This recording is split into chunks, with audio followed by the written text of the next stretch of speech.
আমাদের একজন ভাই উনি প্রশ্ন করেছেন যিনি বলছেন আসসালামু আলাইকুম Sheikh I have got two questions to answer in Arabic inshallah. No problem. So first question is there any verse in the Quran talks about aqidah first of all? Okay, let me answer okay. السؤال الأول يقول هل هناك آية في القرآن تتكلم عن العقيدة أم لا؟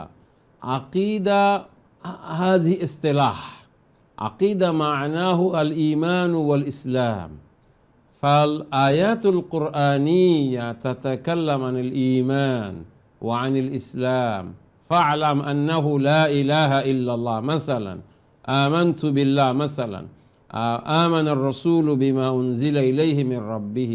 فالقرآن لا تتكلم عن لفظ العقيدة، ولكن القرآن يتكلم عن مصطلح العقيدة، معناه الإيمان والإسلام والأشياء الأساسية في الدين.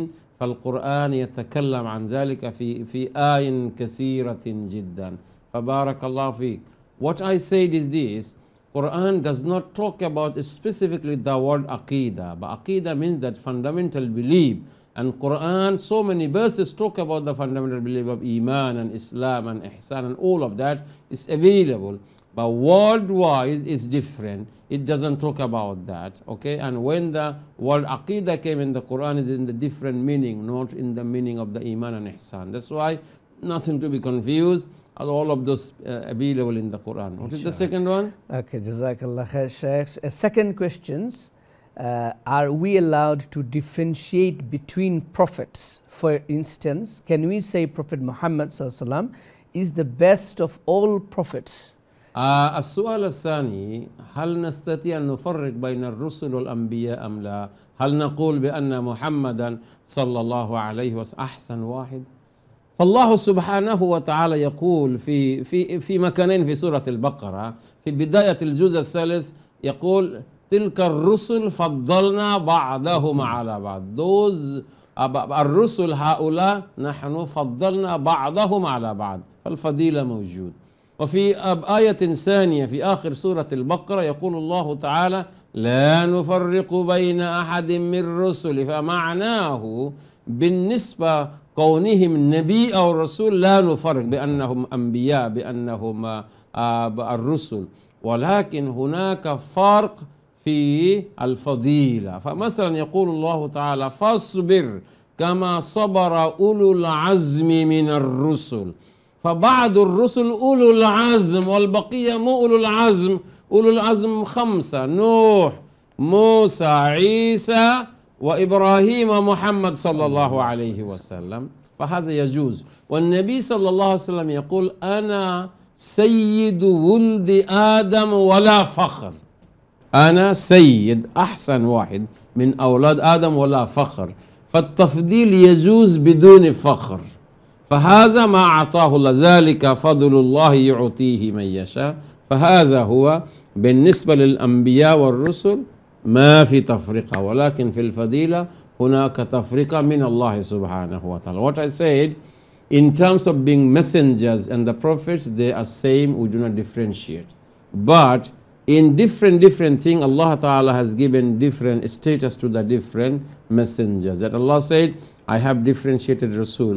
5 of them, Allah said they are the most determined Rasul, like Ibrahim, like Noah, like Isa, Musa, Muhammad alayhim salam jami'an. Then Rasulullah SAW also said, I'm the best of among the children of Adam, but not to be proud of. That's why this fadila, this differentiation given by Allah, and that's why that can happen. Allahu a'lam. জাযাকাল্লাহ খায়ের।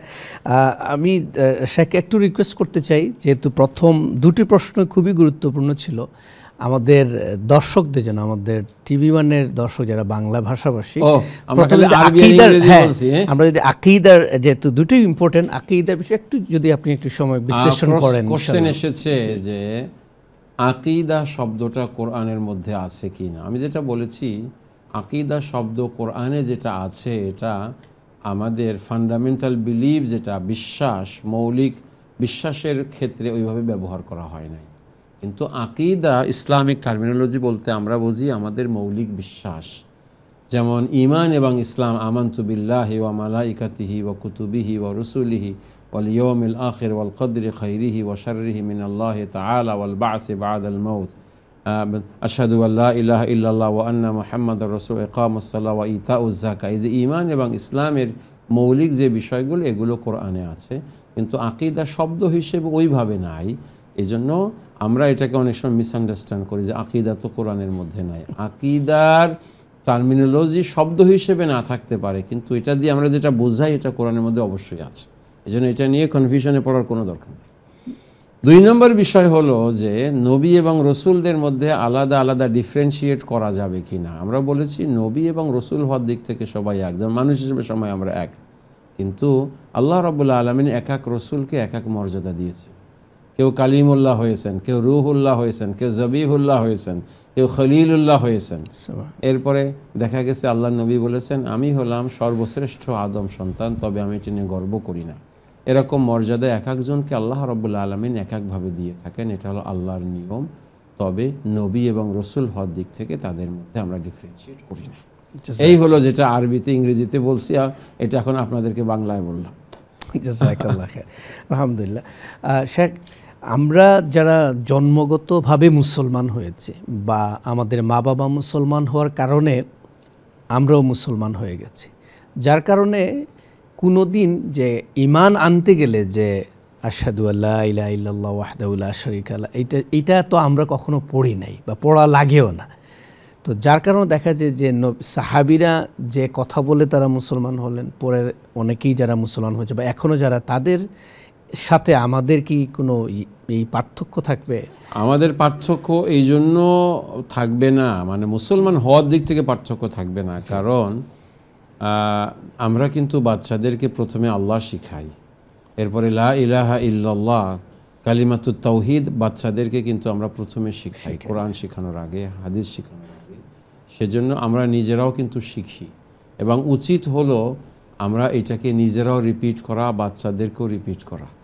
সেই হিসেবে যেহেতু বাচ্চারা এটা শেখে, আমরা শিখেছি। হ্যাঁ, পার্থক্য হয় ওই জায়গায় গিয়ে, অ্যাকশন এবং ইমোশনে গিয়ে পার্থক্য হয়। যারা দিনকে অ্যাচিভ করেন তাদের ঈমানটা অনেক মজবুত হয়। আমরা যারা ইনহেরিট করি তারা এরকম অনেক সময় মজবুত ঈমানদার হতে পারি না।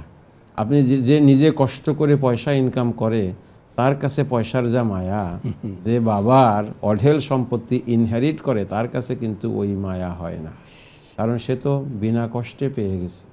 সেজন্য অনেক সময় যারা নতুন মুসলমান হয় তাদের ঈমান আমল আমাদের থেকে অনেক মজবুত হয়।